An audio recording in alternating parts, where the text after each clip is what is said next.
everybody, and welcome back to Let's Play Hearthstone, the Arena. So here we are with our Warlock deck. Our Priest deck, unfortunately, bowed out last time.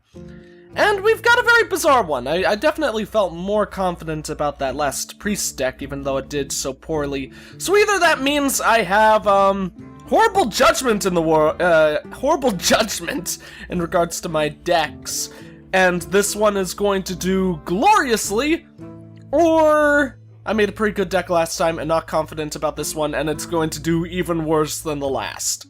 So, why not go ahead and check it out? Let's see what we got ahead for us. The weirdest thing about this deck right now, in my opinion, is it's got a lot of weird balance. If I remember correctly, it had mostly 2s and 5s. So we don't have too many high number or high mana cost monsters. We don't have too many really heavy hitters, which is very unfortunate. I wish I got to pick up at least one more. Like, if we had one more heavy hitter, I would have been much more confident about our situation for this game right here, but who knows, maybe board control dominance and hand control dominance will help us with this Warlock deck here. Gul'dan versus Interesting start. Mr. Lawsuit, of course, is also a Warlock. So this will be an interesting game, and of course we do not have a very good starting hand. In all honesty, I kind of want to mulligan all of it. I mean, keeping the Blood Knight might be an okay idea because it's a 3 cost and we don't have anything lower. But we have a lot of really low cards, really low cards in our deck, so I feel safe with throwing all the 3 of those away. Hopefully we'll get at least 1 or 2. Okay, the trade to a Harvest Golem for the Blood Knight I like. Hopefully we'll be able to use Mortal Coil to take out one of his early monsters. And there's a 2-cost card that I was essentially only going to use as a 2-cost card because it's impossible for us to get any weapons. So, nice for the Bloodsail Raider to pop up pretty early, at least rather than later for sure. So hopefully we'll be able to take that thing down quick. He is using his coin rather early, which, I don't know, is a usual standard. Coin for a leper gnome? He's gotta be okay, yeah. Interesting. Personally, I will have only placed 1 of those. I could trade it out now. But I think I'd rather place the Bloodsail Raider. That means he's probably gonna attack me directly with both of those.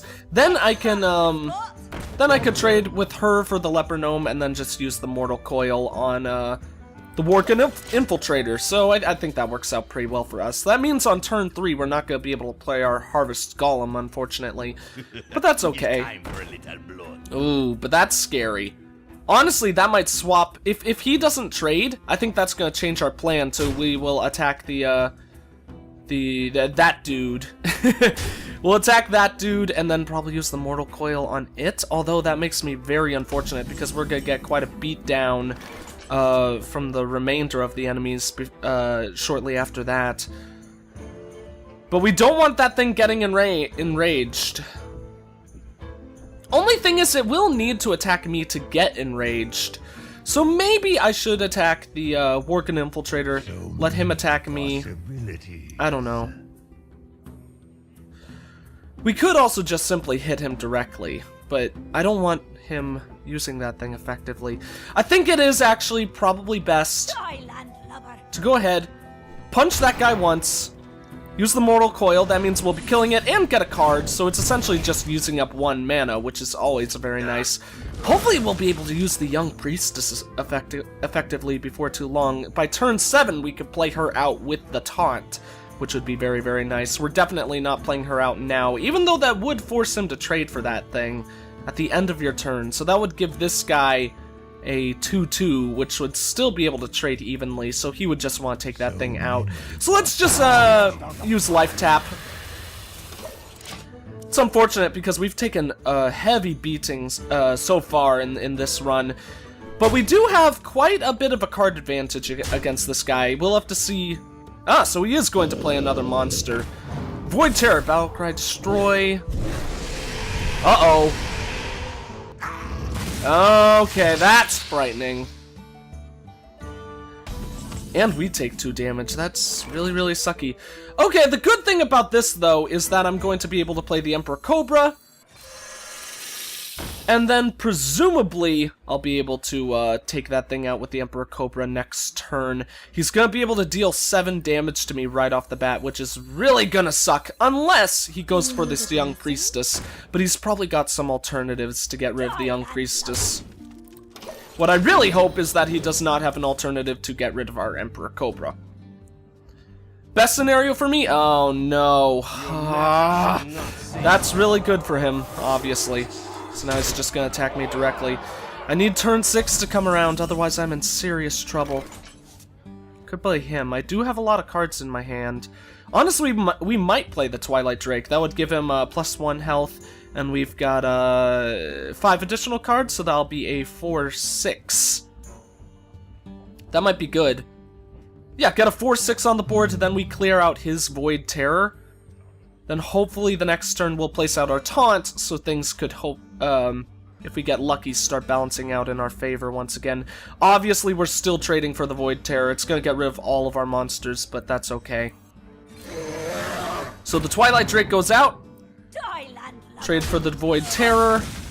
Wish there was some way to take him out without getting rid of everything, but that's okay.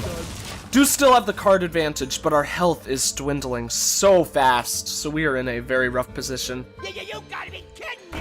Venture Company Mercenary is not going to keep that from being scary as well. That means 1 hit from that thing will kill us. So the taunt goes out. That's going to take the rest of our mana for this turn. We have to start taking out his creatures. The good thing is we'll be able to trade that guy without any problems there. We just need to take out that Venture Company Mercenary and fast. Things are looking rather dire for this game right here, but who knows? I think we could still turn it around, although it is very, very, very rough right now. Life Tap is scary because obviously it gives him another card, but I also kind of like it in a regards because obviously that means that his health goes down a little. This is gonna seem crazy, but I think it might be a good idea to play the Dread Infernal. That'll deal 1 damage to everything on the board, but then I could use the Mortal Coil to kill that guy and then attack him with 2 cards directly. So I think that's smart. Mortal Coil hits that. I get an extra card. Ah, nice. Fen Creeper is actually a really, really good grab for us right now to put out another taunt. And then we end our turn. Oh god, he's actually got a card advantage on us now. Yup, his own Mortal Coil. Honestly, I was actually kind of expecting that, putting our Twilight Drake at 1 health. So that's really sucky. Basically a free kill for him. That's what I really like about Mortal Coil. Mortal Coil is a very awkward card at times, because obviously the minion needs to be at only 1 health for you to get that card draw. But it is essentially just a free kill for a card. If they are at that 1 health. Acidic Swamp Ooze. Okay, I could still trade for him, 1 for 1, but then obviously I need to trade with that thing. I don't know, the Fen Creeper definitely goes out. I think I just might continue attacking him directly, in all honesty. I can increase the attack of everything on the board, which I think is definitely best. He's going to want to attack those 2, so it might be best for me to clear the board. Let me think about this situation. I definitely think the best monster to put out right now is the Raid Leader. That means no matter what, he won't be able to trade evenly. I mean, that means he'll have to trade evenly. Then do I kill something of his? I can't trade with him. I feel like I want to use the Dread Infernal to get rid of 1 of his creatures and attack him directly with my taunt. I wonder. But if I do that, next turn, would I be able to kill him? That's the question. Right now, I would put him down to 5 health if I attack him directly with the 2. That would put him down to 10. I don't have 10. I do have 10 damage on the board, but I'm gonna lose it. I think it's best to attack him directly. That brings him down to 5 health. Hopefully he can't kill me this turn. If he doesn't kill me on this turn, oh, that's scary. He's still only having to trade, though, because then he needs to kill the other taunt. Did we just win this? Oh my god, we just won this! He has 0 mana. I cannot believe it. Yes! Praise the sun! Attack him directly. Lawsuit, good game, man, but I gotta say, we got super lucky with the turnaround at the end. And, not to toot my own horn, but I think some of that turnaround was based on some very good plays. Like, I think that, Dread Infernal combo worked out very well for us, even though it let him get a Mortal Coil off on us as well.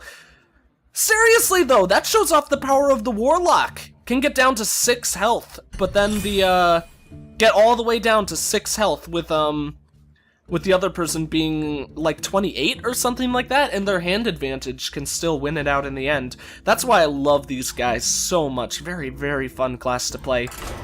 Let's go ahead and check our next game. See what we've got ahead of us for here.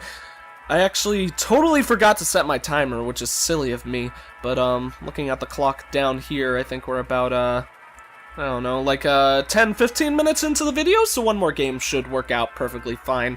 I usually do 2 games a video anyways, so it'll work out fine that ways.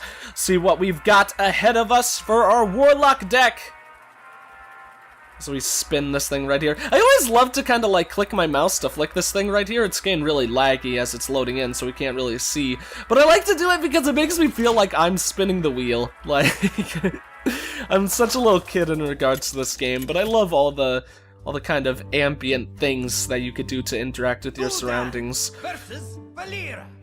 A rogue class! Interesting! Very strange start for going up against a Warlock. Definitely getting rid of the Archmage. We're going first. I always hate going first, but we went first last time and it helped us. So, you know. You never know, we might win again for this one. There's that Blood Knight. Hopefully we'll get that Divine Shield creature before too long then. And we'll just end our turn. We can't even do anything on that turn. Nice to know that we got the Loot Hoarder early, though. Loot Hoarder is by far one of my favorite 2 mana cost creatures. He is just unbelievably irritating for the other player, at least in my opinion. Because then you gotta get rid of it in some way, and by getting rid of it, you give the other player a card. It's just a bucket load of frustrations, if you, to say the least. Come on, dude, play your card. I don't know what is up with this guy. Let's go ahead and tell him his soul shall suffer. Your soul shall suffer! Ah! Okay, so he's considering whether or not to use the coin, I suppose. What you got for us? Novice Engineer. Okay, interesting. He'll probably trade that for a Loot Hoarder then, because essentially, if he does, we basically just played the exact same card, and then they traded for each other. Or, in other words, if he'll probably use his ability, his hero ability, to attack that guy so he could keep a monster on the field, which won't be too bad because that means we obviously still get the card draw, he'll deal 2 damage to himself, and we only have to deal with a 1/2. Not the worst thing in the world. We'll probably play our Emperor Cobra later on. Emperor Cobra can be a smart idea to save it. Ooh, interesting. That means he can't use his ability. Interesting enough, I probably would have used my ability to kill off that thing, so if I want to do that combo, I could do it while preserving that monster's health. Oh, unless he does that. Okay, that was actually well played. I think that was pretty well done, because now he gets to keep that 3/2 on the field, and it gets to be very fresh. Oh, it's only 1 turn, I forgot about that. That's not all that bad then at all. Nice to know we got our Divine Shield up, so that means we could make this guy a 6/6 on turn 4. That is incredibly good.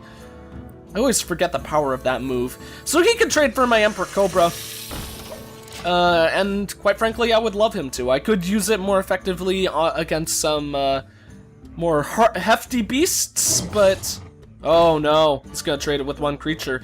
He's gotten a lot of value out of his creatures so far. That is very, very unfortunate for me. Luckily, that's only adjacent monsters get the bonus, so hopefully we'll be able to use that quite well. And we'll be able to heal ourselves for 3 health before too long. Let's go ahead and do our Blood Knight combo. Hopefully this will work out well. Means the Archon Squire will be able to, can die from 1 hit, but getting a 6/6 on the field this early cannot be ignored. Glory to the Sindora. Awesome. glory to the Sandorite as well, my good sir. If he does have a silence, that would cause very, very irritating things for our Blood Knight. Bring him back down to a 3-3. But, and are rogues the ones that do have that all silent? No, that was the priest deck. Rogues, I don't think, have any silencing cards initially. Ooh, that's also irritating. Luckily, that's only gonna go down to a 3-1, though, because we're gonna try to take out that thing on this next turn. Oh, no! He is getting all the combos in the world right now, and it is unbelievably irritating. This guy is good. He's doing very, very well for himself. Mortal Strike. Ah. Now then, the question is, do we silence the Divine Shield, or...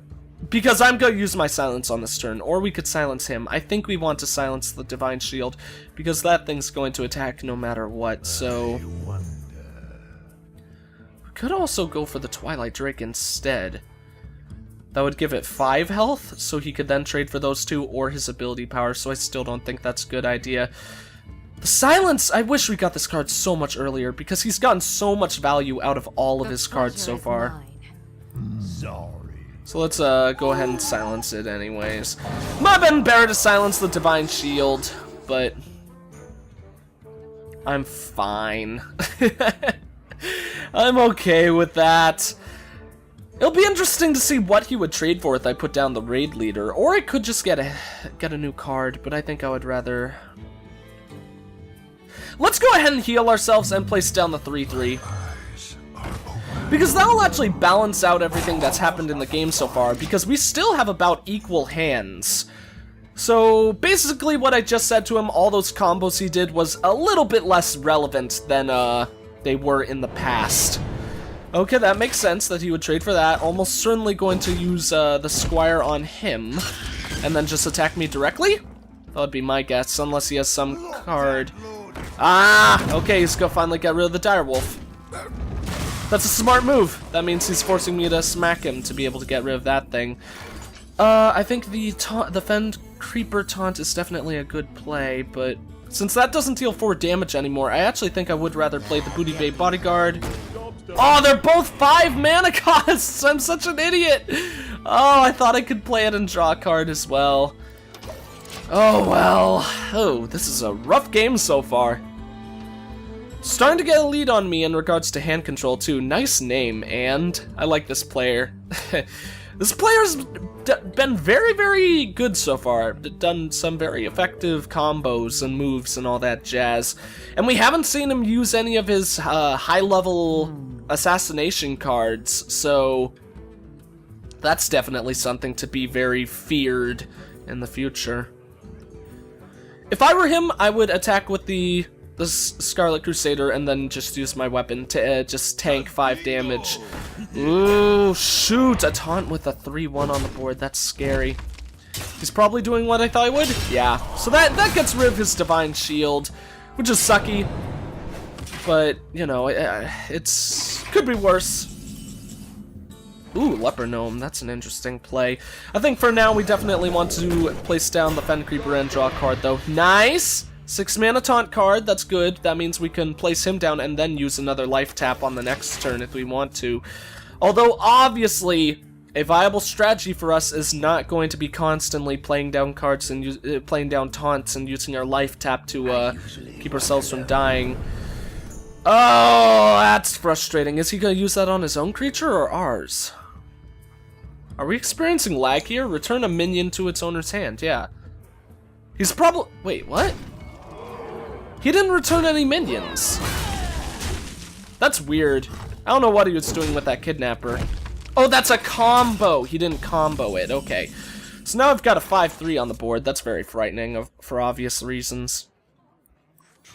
Let's go ahead and life tap again. Basically, I think the easiest way for us to make our comeback will be to get a hand advantage. So, while obviously this combo isn't the most efficient thing at this point, I think it's kind of necessary. Presumably, what I'd do if I were him is attack with the hero directly, then honestly, I think I would throw away these two to take him down, rather than getting rid of the big ol' Kidnapper. Kidnapper does only have 3 health, and this is a taunt, so I could see reasons for keeping these two rather than the Kidnapper, but that's what I'd rather do. Oh no! Faceless Manipulator, I hate you! So obviously that gets him a... Okay, and that gets rid of our Divine Shield as well, which means he's just gonna straight away trade for that guy. Things are certainly starting to fall out of hand for us. We've only got 10 health left. So we're not in a good spot at all. Demolisher is garbage for us now in this situation as well. He deals 6, 9 damage next turn. And we have 10 health. We could heal that. Let's just place our big creatures. I think placing our big creatures is the smartest thing to do now. So that thing's gonna get really beefy. 4-6. Then we heal ourselves. Unfortunately, nothing else, and we just end our turn. That means it's gonna need to do 12 damage to me. Still does 9, so he could be very capable of it on this turn. Depends on if he has a weapon or a charge creature. That is not a weapon or a charge, but that is. That's 9-12. Well played.